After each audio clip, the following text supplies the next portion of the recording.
है Baharampur falcon fights यानी बाजू की लड़ाई। अब की बार चुनाव में भी यहाँ कुछ ऐसा ही नजर आ रहा है। बहरामपुर में क्या तस्वीर है अब की बार? अब की बार तो अधीर रंजन दादा भी वापस मैदान में उतरे हैं विधायकी में।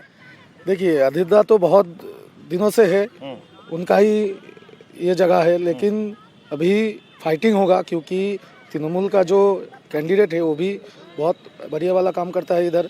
ठीक है, तो मुझे लगता है तृणमूल और कांग्रेस में फाइट होगा। तो लेकिन दादा का एक एडवांटेज तो होगा ही। दादा का एक एडवांटेज होगा।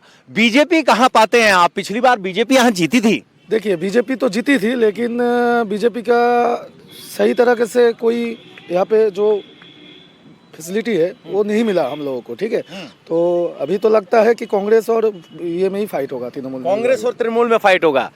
क्या लग रहा है आपको अब की बार बहरामपुर का चुनाव कुछ अलग लग रहा है? अलग मतलब पिछले बार तो दादा हार चुके थे, तो यूसुफ पठान यहाँ पर जीता था। तो अभी एमपी पोस्ट में, अभी एमएलए पोस्ट में दादा खड़ा होगा, तो लगता है दादा ही जीतेगा। जीतेगा? हाँ बिल्कुल है अभी दम बाकी कांग्रेस में? बिल्कुल बिल्कुल बिल्कुल दादा यहाँ पर। बाकी पूरा वेस्ट बंगाल में शायद टीएमसी भी जीत सकता है, मगर यहाँ पर तो दादा ही है हम लोगों के लिए। अच्छा, दादा ही है। तो अधीर रंजन चौधरी को देख के बड़ा सुकून मिलेगा। कोई तो है मेरे लिए कहने वाला। हाँ भाई, स्मार्ट बॉय इधर आओ। क्या नाम हुआ आपका? मेरा नाम निलॉय है। निलॉय, क्या लग रहा है वोट किस बात पे हो रहा है? अधीर रंजन चौधरी जीतेगा। अधीर रंजन चौधरी जीतेगा लग रहा है? हाँ लग रहा है। तो किस बात पर पिछली बार बीजेपी जीत गई थी और अब की बार अधीर रंजन चौधरी क्यों? नया कैंडिडेट था, सोचा मौका दिया जाए। ठीक है। तो अभी कह रहे हैं अधीर रंजन चौधरी जीतेगा। कम से कम युवाओं में अधीर रंजन चौधरी को इनकी बातें सुनकर अच्छा लगेगा। आइए अब खेल के मैदान से जरा सड़क वाले मैदान पे चलते हैं, जनता की बात सुनते हैं। आइए, एक और ठिकाना, एक और चाय की चुस्की और एक और चर्चा। दादा प्रणाम। हम दिल्ली से आए हैं, हम बहरामपुर समझना चाह रहे हैं। अब की बार के चुनाव में बहरामपुर में क्या लग रहा है आपको? क्या माहौल है, खास तौर पर तब जब अधीर रंजन चौधरी 30 साल बाद एक बार फिर मैदान में हैं और पिछली बार ये सीट बीजेपी ने जीती थी? हमें लग रहा है रूलिंग गवर्नमेंट का कैंडिडेट भी जीतेगा यहाँ से।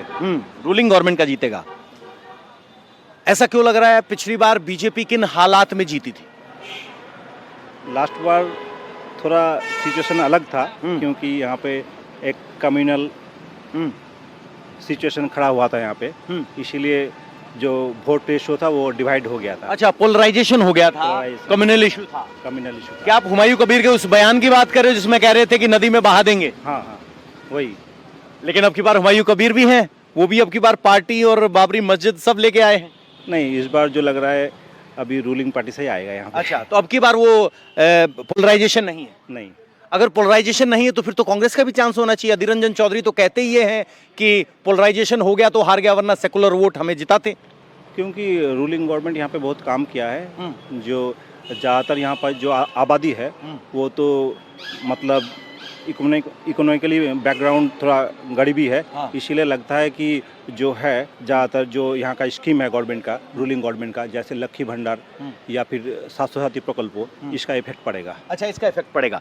दादा कह रहे हैं कि यहाँ मौजूदा सरकार का असर रहेगा। मैं समझना चाहता हूँ, जिस मालदा मुर्शिदाबाद में 70% मुस्लिम आबादी मानी जाती है, ये बहरामपुर सीट हिंदू आबादी वाली सीट मानी जाती है, तो क्या आपकी बार कोई पोलराइजेशन नजर आ रहा है, नहीं आ रहा है? आपका आकलन क्या है? देखिए, पोलराइजेशन तो है, लेकिन इस बार मेरे ख्याल से शायद ये वोट का थोड़ा बंटवारा हो सकता है, क्योंकि जो कांग्रेस का वोट था मेरे ख्याल से, जो पिछली बार तो शायद कुछ बीजेपी में गया था वोट, ठीक है, तो इस बार जो वोट जो है वो कांग्रेस के नाम पे नहीं, शायद अधीर रंजन चौधरी के नाम पे थोड़ा वो कास्ट हो सकता है वोट। तो मेरे ख्याल से तो ये तो अभी बता पाना मुश्किल है कि कौन जीतेगा कौन हारेगा, लेकिन टक्कर मेरे ख्याल से शायद बीजेपी या कांग्रेस के में ही होगा मेरे ख्याल से। बीजेपी और कांग्रेस के बीच में रहेगी, टीएमसी तीसरे नंबर पे। ये that is in my opinion.